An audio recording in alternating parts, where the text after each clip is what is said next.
Okay, so this is going to be part 2. So I think that a long time ago, in 2001, I guess, he had some dogs that were going to be put down. And I took my kids to see them. And I was like, wouldn't it be great if we could adopt them? So we went to adopt them. And the woman said, well, he wants us to destroy them. So you're going to have to ask him first, since they knew that I knew him. So I went to him and I said, I was very upset. And I was like, I wasn't hysterical. I was just upset. So I was like, well, I'd like to adopt them because they're real sweet. They don't deserve to be put down just because you had to move. And we can handle them fine, the 3 of us. There's only 2 of them, I think, at that time, because I think one of them had been already put down. And really sweet dogs, though. One of them had like a cigar burn on her paw. And this guy does these things. He like chains things together with memories of other things. It's really strange. Like my daughter, he was obsessed with my daughter. And one day she had a Chihuahua we still have actually. And the dog, female, followed my daughter into this band hall from the street. And she had a cigarette burn on her belly, right? But this dog had a huge cigar burn on his paw. Her paw, I think is a female. So that one I wanted to adopt. And he was like, no. So I went, she needs to be put down. So I was like, okay. And then I left and we got another dog from the shelter the year later. He was trying to chain us together again. That was like an experience, I guess, of emotional bonding for him. I don't really understand it. But he wanted to experience that again with me for this woman's funeral. So he just sort of showed up and did that. I don't know why. It's really upsetting, y'all. And if he wasn't on the streets in a different town, and also really close to me here, and if people here hadn't known him and seen that he was imitating my apartment and actually helped him do it by building him furniture and stuff, I mean, that's crazy, y'all. Even if you don't like somebody, you shouldn't put them in danger. That's just terrifying. Really sad. Over years, there's been couple of years, I guess, that he's been trying to imitate my life by imitating my stuff, by building furniture. And it's not my stuff, it's my daughter's stuff.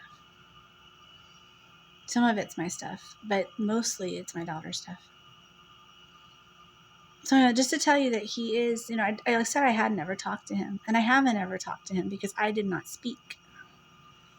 But he emotionally vomited on me.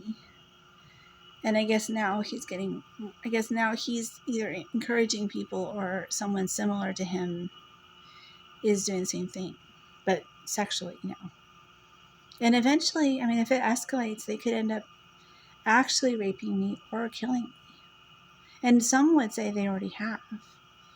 Not killed me, but I mean, some would say they're trying to make me seem like a loose woman in a crazy way, thank goodness, because that's really hard to do.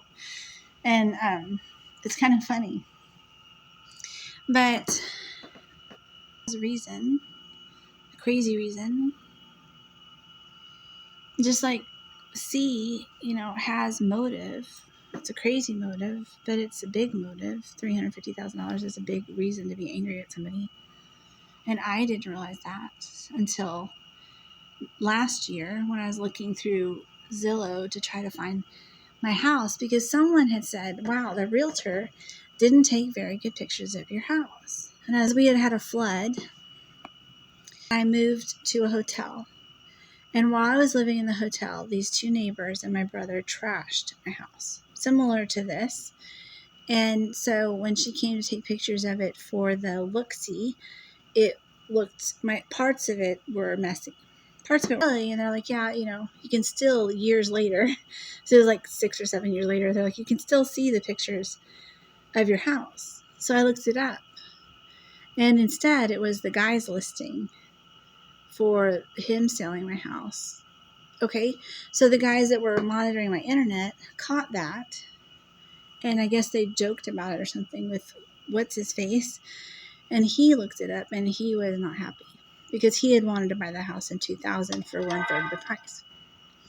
I hope that you're paying attention, not because I think I have something really great to say to people, but because this is how women die, y'all.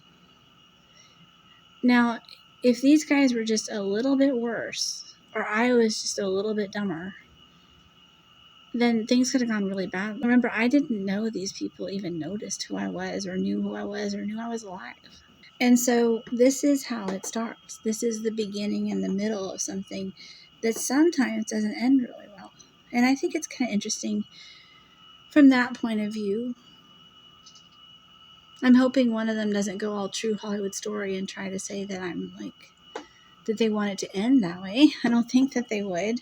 This one kind of did scare me a little bit. And it does kind of look like a ransom video. And I don't want my kids anywhere around me if these guys are acting this way. But don't forget, my kids know who they are too.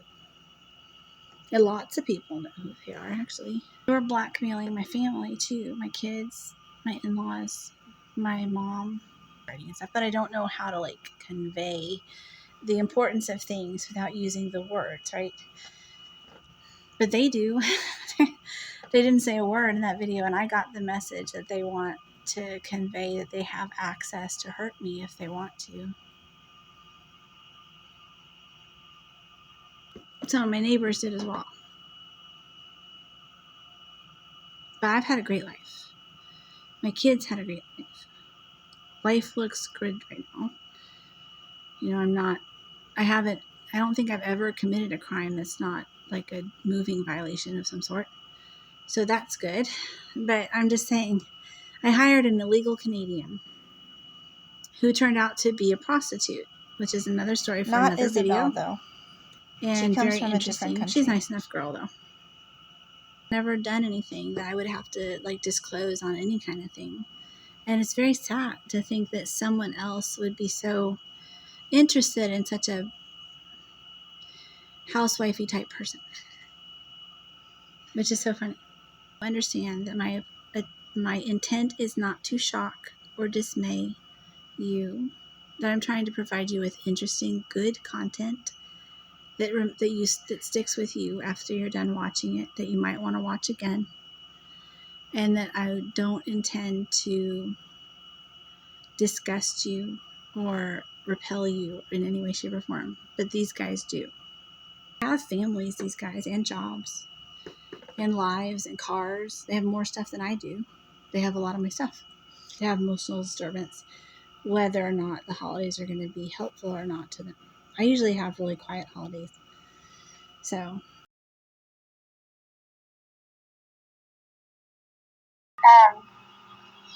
can go ahead and switch this camera around to show you what I want to show you.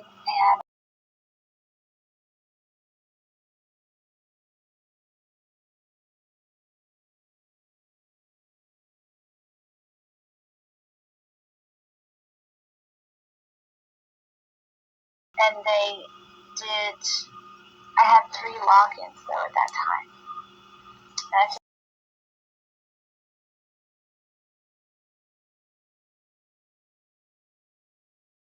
a couple locations. I filmed from my desk, which is where I am right now. I filmed from the by the sink where I'm filming the window, and I filmed sometimes on my bed. So those are